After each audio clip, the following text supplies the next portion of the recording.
লিনা প্রায় দিন কাটাত ছবি এঁকে। আর তার তুলি দিয়ে আঁকা যে কোনো জিনিস, মিষ্টির পাহাড় থেকে রঙিন ঘুড়ি, এমনকি হাসিখুশি একটি পুতুলও, কাগজ থেকে লাফিয়ে উঠে বাস্তবে সত্যি সত্যি জীবন্ত হয়ে যেত। কিন্তু এক বিশেষ বৃষ্টিভেজা দিনে চরম বিরক্তি তাকে গ্রাস করল। সে তার প্রিয় বইগুলো আবার পড়ে ফেলেছে, ব্লক দিয়ে সুউচ্চ টাওয়ার বানিয়েছে, অগণিত ছবি এঁকেছে, তারপরও জানালার পাশে বসে বড় একটা নিঃশ্বাস ফেলে সে যেন হাঁপিয়ে উঠল। একদমই অস্থির লাগছিল। হঠাৎ বিছানার নিচ থেকে একটি ঝিলমিল করা বস্তু গড়িয়ে বেরিয়ে এল, সোনালি ব্রিসেল আর ক্ষুদ্রাকৃতি গ্যালাক্সির মতো ঝলমল করা কাঠের হাতলোয়ালা এক পুরনো তুলি।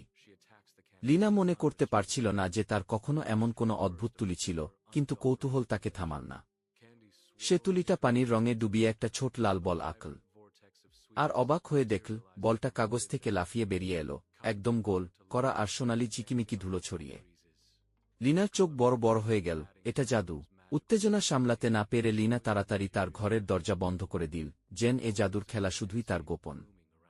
সে আরও মিষ্টি আঁকল, উড়ন্ত ঘুড়ি আঁকল, আর প্রতিটিই বাস্তবে রূপ নিল। ঠিক তখনই তার ছোট ভাই টমি দরজায় নক করল। লিনা খেলবে? সে জিজ্ঞেস করল। নতুন আবিষ্কারে মগ্ন লিনা তাড়াতাড়ি বলল, আমি ব্যস্ত, এবং তুলি লুকিয়ে ফেল কম্বলের নিচে, ঠিক টমি দরজা খুলে ঢোকার আগেই। টমি কিন্তু নিরুৎসাহ হল না। সে হেসে তার হাতে ধরা আধখাওয়া কুকিটা এগিয়ে দিয়ে বলল, ঠিক আছে, আমি আমার শেষ কুকিটা তোমার জন্য রেখে দিয়েছি। লিনা একটু থামল, চোখে অদ্ভুত এক অনুভূতির ঝিলিক দেখা গেল, কিন্তু সে কিছুই বলল না। টমি দরজা বেরিয়ে গেল। সেদিন সন্ধ্যায় লিনা আবার তার জাদুর তুলি তুলে নিল, নিজের জন্য একটা ছোট্ট কুকুরছানা আঁকতে চাইল। কিন্তু কিছুই ঘটল না।